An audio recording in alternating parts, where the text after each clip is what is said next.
I worked 60 hours a week for 3 straight years. Overtime every weekend. Skipped vacations. Missed my cousin's wedding because I had a shift. And at the end of those 3 years, I checked my bank account. I had less money than when I started. Not the same. Less. And the scariest part? I wasn't doing anything wrong. I was doing everything right. Everything they told me to do. Work hard, stay loyal, keep your head down. But here's what nobody told me, and nobody told you either. The system was never designed to reward hard work. It was designed to consume it.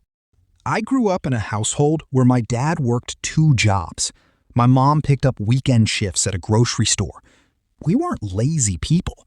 Nobody in my family was lazy. But we were always one emergency away from being completely broke. Car breaks down, crisis. Medical bill, crisis. Rent goes up, crisis. I watched my parents work themselves into the ground and still never get ahead. And I told myself, I'll work even harder than them. That'll be the difference. It wasn't.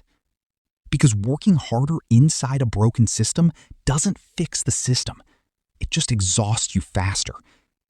And once I finally understood the math, the actual numbers behind why this happens, everything changed.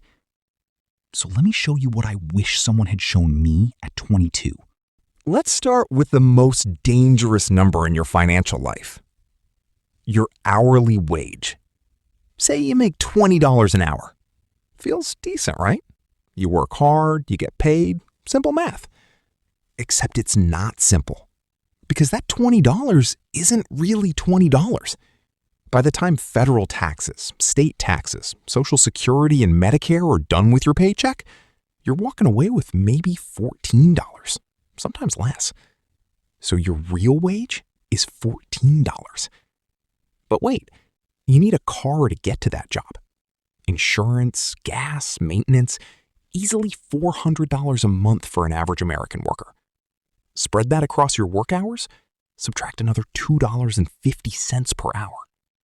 Now you're at $11.50. You buy lunch near work because you don't have time to prep meals for 60-hour weeks. That's another $8 to $12 a day. Subtract more. Work clothes, childcare if you have kids, the coffee you need at 6 a.m. because you're exhausted. By the time you do the real math, the honest math, some Americans working full-time are netting closer to $7 or $8 of actual spendable money per hour, below minimum wage, while working above and beyond it. And here's where it gets brutal. When you work more hours, you get pushed into a higher tax bracket. That overtime you killed yourself for, the government takes a bigger cut of those hours than your regular hours. You literally get penalized for working harder. The IRS doesn't care that you missed your kid's birthday for that double shift. Now here's the part that made my stomach drop when I first learned it. While you are trading time for money, there is an entire class of Americans who figured out how to make money trade for more money. And the gap between those two groups isn't talent. It's not even education. It's one concept. Assets versus income. Your paycheck is income. It stops the second you stop working. An asset generates money, whether you're working or sleeping or sitting on a beach doing nothing. Real estate, stock dividends, a business that runs without you, royalties, index funds compounding over decades. Rich people don't get rich by working more hours. They get rich by acquiring things that work for them. And the system, the tax code, the financial structure, the entire economic machine is specifically designed to reward asset ownership and penalize wage labor. Capital gains tax, the tax on investment profits, maxes out at 20% for the wealthiest Americans. Income tax, what you pay on your paycheck, goes up to 37%. A billionaire who makes $10 million from stocks pays a lower tax rate than a nurse working double shifts. That's not an accident. That's architecture. Here's the mistake I made for years, and I see people make it every single day. I thought the answer was more income. Get a second job, pick up freelance work, hustle harder. And for a while, it felt like progress. More money coming in, felt productive, felt responsible. But my expenses grew with my income. Every raise I got, my lifestyle expanded slightly. Nicer apartment, newer car, more convenient spending because I was too tired to cook. Economists have a name for this: lifestyle inflation. You earn more, you spend more. Your net worth barely moves. I wasn't building wealth. I was running faster on the same treadmill. The second mistake? I ignored compound interest until I was almost 30.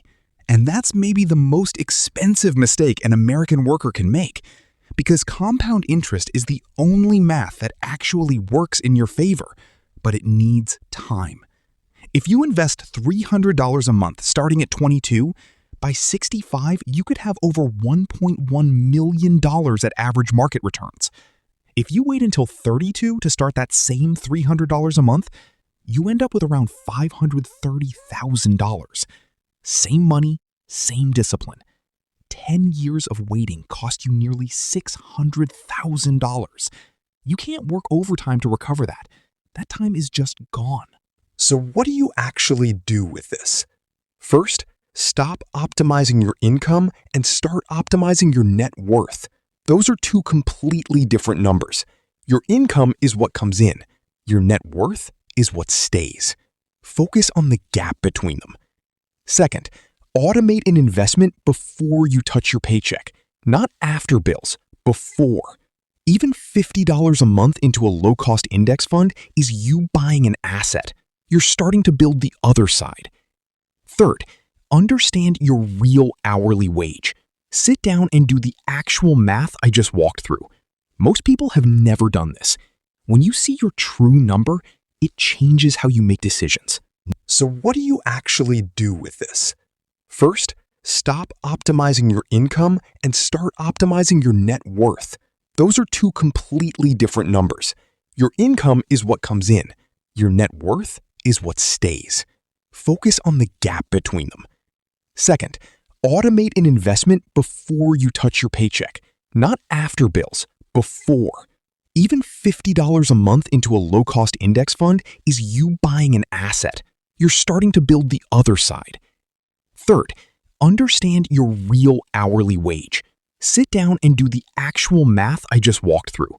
Most people have never done this. When you see your true number, it changes how you make decisions. My dad retired last year. 41 years of work. 2 jobs for most of my childhood. Never complained, never stopped. And he retired with Social Security and a small pension that barely covers his monthly expenses. 41 years. He worked as hard as any human being I've ever known. And the system gave him just enough to survive. Not thrive, survive. I'm not telling you this to depress you. I'm telling you this because I refuse to let that be the end of the story for the next generation. The math was always there, hidden in plain sight. Nobody put it on a poster in school. Nobody explained it at orientation on your first job. But now you've seen it. And once you see it, you can't unsee it.